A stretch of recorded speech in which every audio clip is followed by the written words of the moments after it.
the BRICS gold currency is being rolled out more aggressively now. Something's going to happen August 22nd. I don't know what it is, but it's probably going to be an announcement.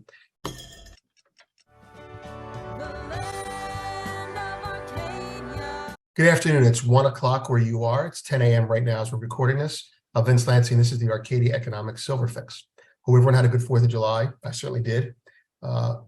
Overstuffed and overindulged over the holiday, let's say that. Normally, I will go through today, do something a little bit different. Normally, I'll go through how dots have been connected. I don't have connected dots today. I have a whole new matrix of dots that I'm trying to figure out what's going on. It's an outcropping of some research that I did. So over the last 2 weeks, I promised to put a lot more, to do a deep dive into silver. And we did that.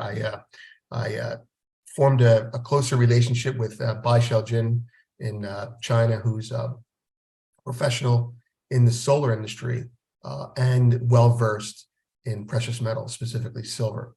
And we did a collaborative affair, and there are several posts on GoldFix to that effect. So if you sign up for GoldFix, you'll get 2 weeks premium free, so you can see it. You need to put a credit card in for that. That's courtesy of Chris.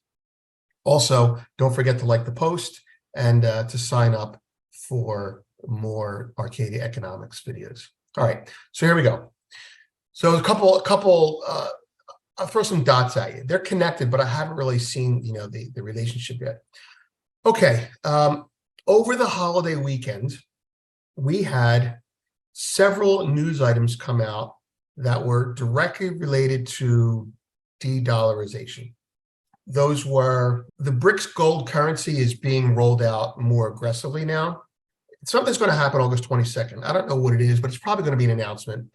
I don't know what the announcement will entail, but you should keep in mind that they're pressing their bets, and the U.S. is kind of backing off right now. Second, over the weekend, Bloomberg writes an article on silver shortage and solar demand, which is interesting because it came out the same time ours did. And they're not related, but they are related because that's what's going on. That's what's going on in the world. Silver's coming to the forefront. Reuters posted an article about India using yuan for oil now. So all these things are BRICS asserting themselves and the U.S. laying back. And then the weekend was capped off with Yellen saying she's going to China, kind of in a rush. So just keep that in mind. Dollar death watch is now in what I would call an important escalated part of the negotiation. I think I wrote that somewhere down here. When a developing event crosses some threshold beyond U.S. control, BRICS events, and the government cannot change the path it is on, the mainstream media press is mobilized.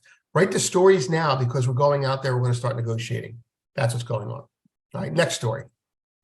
If you're looking for signposts or pressure points, depending on how you look at it, for the dollar death as a global reserve currency, I'm going to give you one that you can look at now. I'm not saying the dollar is not going to be global reserve currency. That's a title. I don't care about the titles. WBA, WBC, it doesn't mean anything to me. But in terms of dominant trade, it's waning, right? Well, after the trade has moved west, you've heard me talk about this way, after the business has moved west, east. Demand goes east. Salesmen go east. Refineries go east. Vaults go east. Everything goes east except pricing power, which is in the west, denominated in dollars on COMEX. Well, that's going to change. So when I tell you that I'm seeing multiple exchanges with multiple contracts pop up now in the BRICS countries, as well as marketing by their products, I should say, you need to take that seriously and know that the precious metals markets are going to be untethered from the dollar at some point soon. Now, are they going to be tethered to the yuan? Yes, gold will be. Silver, not so much. We have to look more into that. But that's the bottom line. When you hear about an exchange listing something, 5 years ago would have been, who cares? That's BS. I got a microphone, by the way. I'm not even sure it's working. But now it matters because these changes are we're not coming back. We're not going back from them. So dollar death watch, it's on. Part of the three part actually piece that I did with Buy was about silver. And we talked about, in my attempt to find out more about the supply side, how much silver is left, the whole peak silver concept that he had brought up, I found out a lot more about the demand side.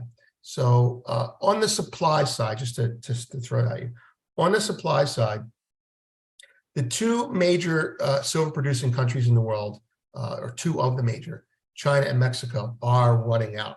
And you're going to hear more and more of that. Peak silver is going to become a meme. And you can say that you heard it here first. But peak silver is going to become a meme. And it's going to get a lot of traction. And people are going to use it to tell you to buy silver. And you should. But you should buy silver before that news starts. I want to push back on that just to give you a little bit of, caution. When there's demand for something enough, new technologies are developed to get at it. So the silver brownfields will probably be explored again. Anyway, but that's it, right? So there is an acknowledged dwindling of proven reserves in silver globally. China and Mexico are running out, and Mexico is nationalizing to protect what they have left. That's my point. Next, if you want to know who's going to be controlling the price of silver going forward on the current trends, it's China. The pricing of silver is going to be determined by Chinese demand. Now, if their supply is dwindling, meaning they don't have as much to mine anymore, and their demand is increasing, it is, and they own, as the headline says, they dominate the solar silver supply chain, then China is going to determine the price of silver, whether it's in dollars or yuan or hummels. Who cares? It's going to be determined by Chinese demand, right? So the Chinese market for solar panels has exploded, and they have, I'd say, 70% of the supply chain. Meaning, let me get to that. Where's that picture? It's in there somewhere, right? Oh, here's a nice little picture for you. Here's China's demand. Here's China's supply. China supply. And Mexico, right? Dwindling. The U.S. is going to start drilling for it more. Anyway, so that's a nice little map for you there. This is the picture that matters for us. China mines silver. A lot of other people do too, but China mines silver, and they're running out of it. They refine the silver.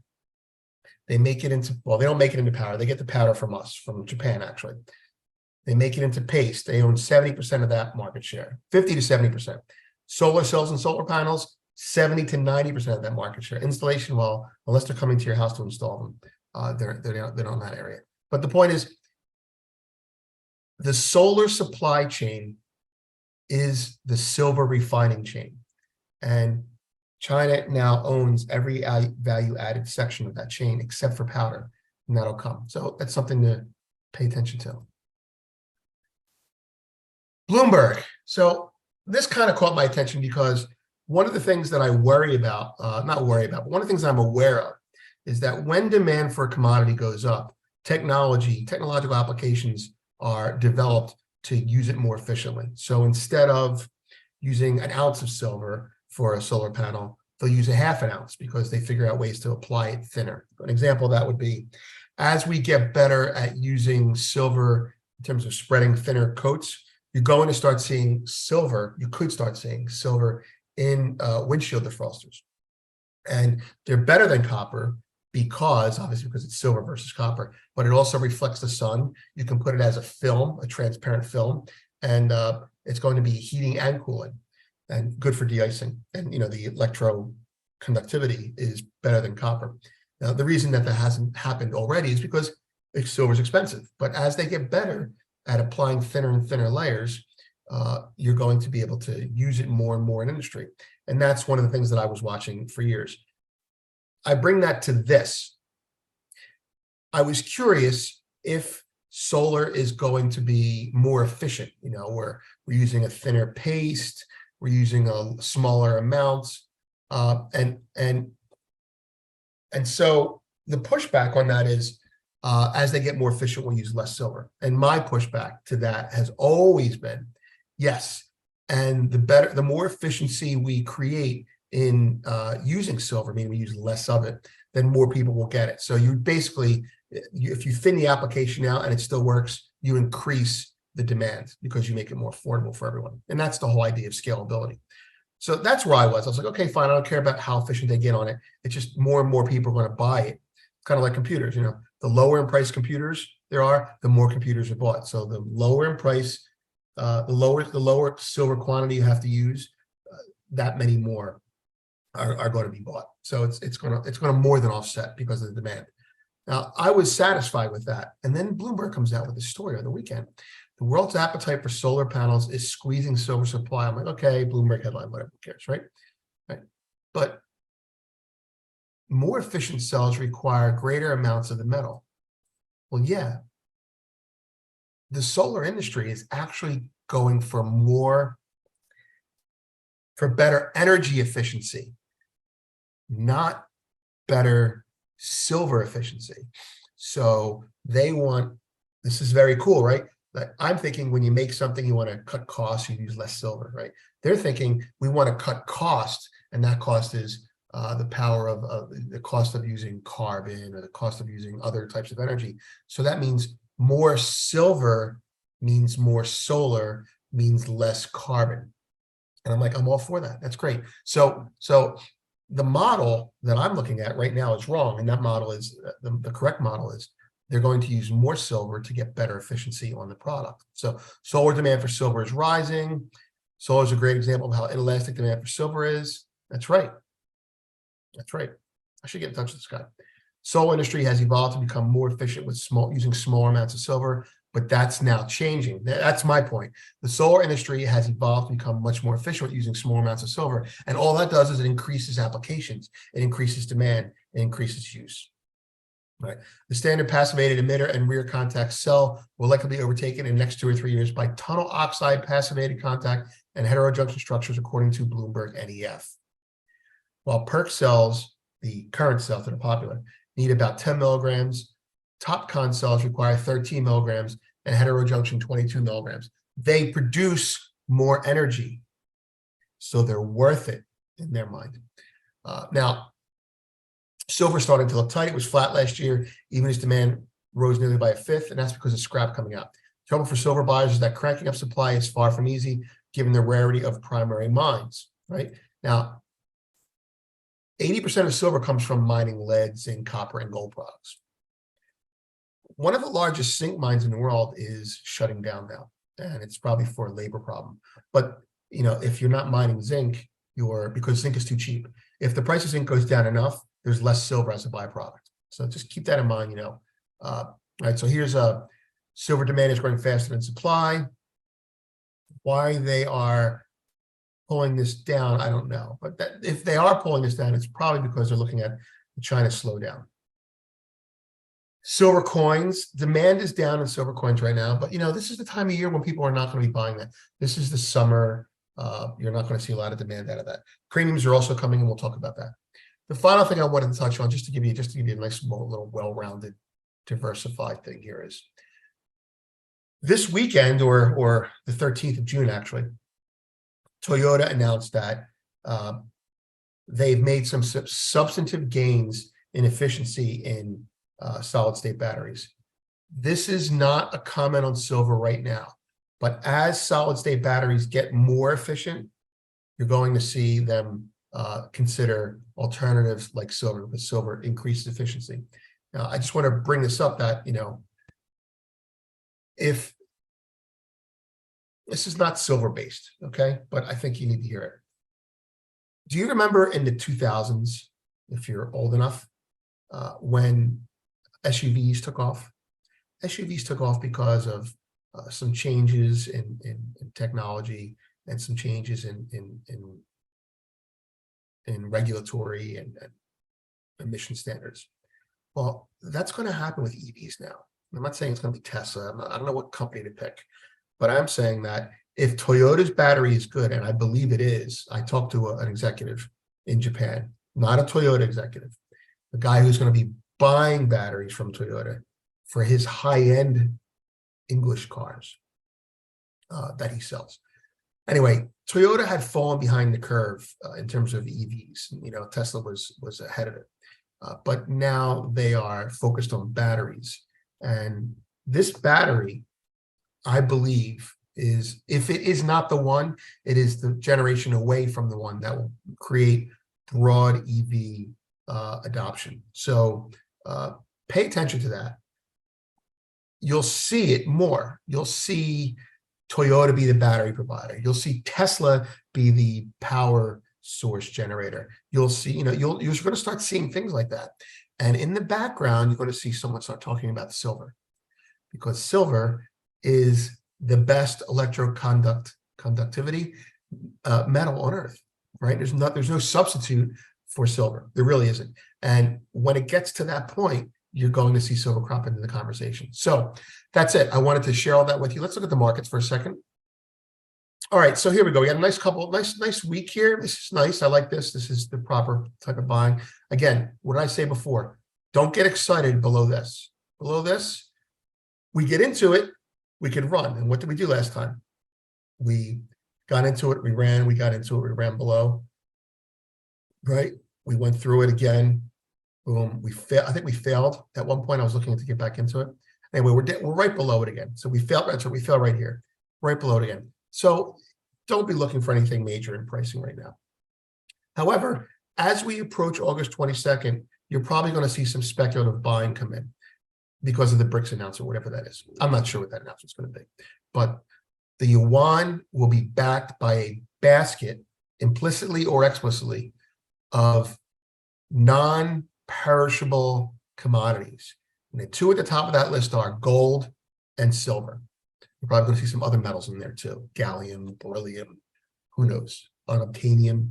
But you're going to see that. The currencies are going to be commodity currencies, which will cause a war between us and them, a money war. Anyway, it's 10:31. I'm Vince. Have a great day. And silver is up 15 cents, 23 bucks. Keep an eye on silver premiums. If the silver premiums continue to come in as, silver vault activity. The vault activity is significant now, and I don't ignore it, but I don't pay attention to it as much as I used to. But the activity is significant now because you're seeing chunks of 3 million go in and out, and 3 million is the number. 3 million is the number that you physically can move in a day in silver, more or less. If you see 10 million, that's not real. 3 million, 3 million, 1.5 million, 3 million is the most you can move. If someone's moving 3 million, that means they're moving 3 million. They're not just throwing a sheet over or just changing the accounting. So the behavior in the vault is as if someone is using the vault as a conduit to take delivery of silver. That's because we have open contracts that are coming up in July.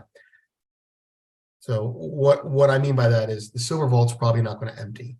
What's going to happen is they'll use it as a flow through.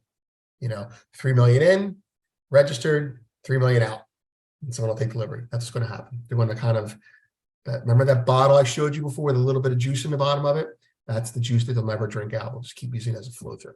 So keep that in mind when you see silver activity. You see the number 3 million, 2.7, 2.8, anything 3 million or slightly under, that's real and it's moved.